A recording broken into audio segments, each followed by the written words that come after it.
Welcome back, students. Today is February the 4th, and I posted an assignment on Edgelastic titled Quadratic Equation Word Problems. and, sorry about that, and just want to make sure I work two of the problems so that you can see the flow of the math problem. First things first, as with any word problem, read it one time all the way through and write down whatever you feel is important for you to work this problem. Put me on pause while you read it. Draw on your sheet of paper, extract whatever information you deem necessary, and then unpause me. All right. So what is important here is the equation h equals negative 16t squared plus 1024. All right. And what we're looking for is what is the height of the package when it hits the ground? Excuse me, I said that wrong. What is the time it takes the package to hit the ground?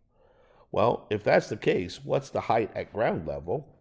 The answer would be 0 equals negative 16t squared plus 1024.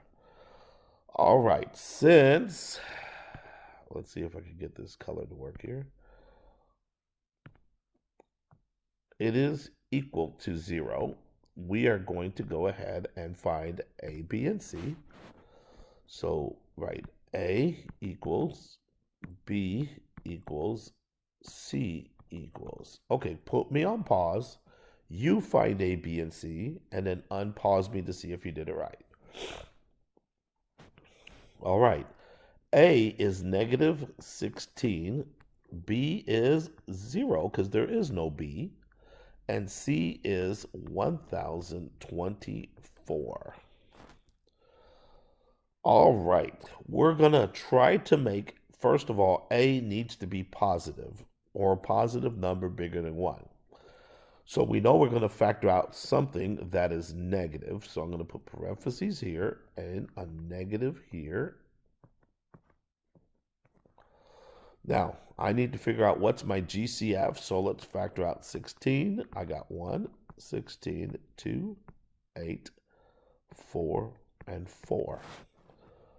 All right, so I'm going to start factoring out with 1 and 1024. But can we all agree it's going to take us a while to figure out all the factors of 1024? So looks like I only have 1, 2, 3, 4 options. So I'm going to start off with 16, and you notice that if you divide 16 by 124, you do get a number that you could work with. So that means my GCF is going to be, again, if I take 1024 and divide it by 16, I'm going to get 64 out of the calculator without no decimals. So that's what I'm going to go with. All right, so I'm going to put the 16 behind that negative, so I'm going to factor out a negative 16. Well, if I divide negative 16t squared by negative 16, what do you get? The answer is t squared. But if I divide a negative from a positive, I get a negative. And if I divide 1024 by 16, like I just said, I get 64. So that's what I'm going to be working with. All right. So now I'm going to do this. And I'm going to move on to the new A, B, and C.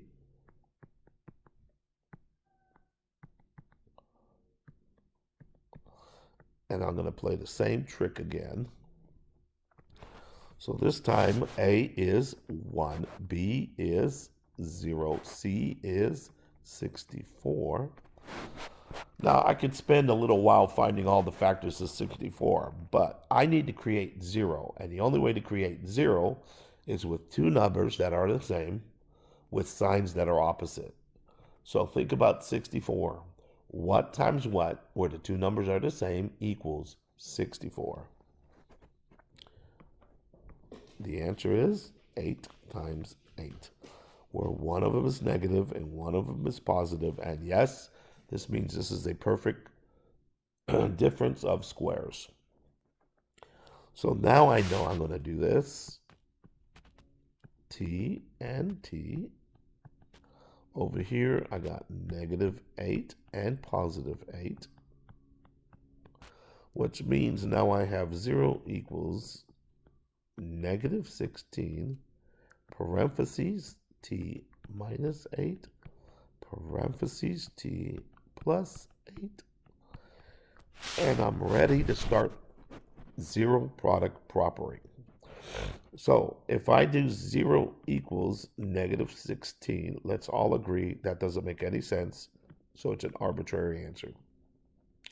Now I'm going to do t minus 8 equals 0. Then t plus 8 equals 0. When I solve this guy, I get t equals 8. And now when I solve this guy, I got t equals -8, which means we're going back in time. So again, this is another arbitrary answer. So my answer is 8 seconds. That's how long it takes the package to drop 1,024 feet. Okay, I hope this helped. Make sure you keep practicing. We do have a test next week.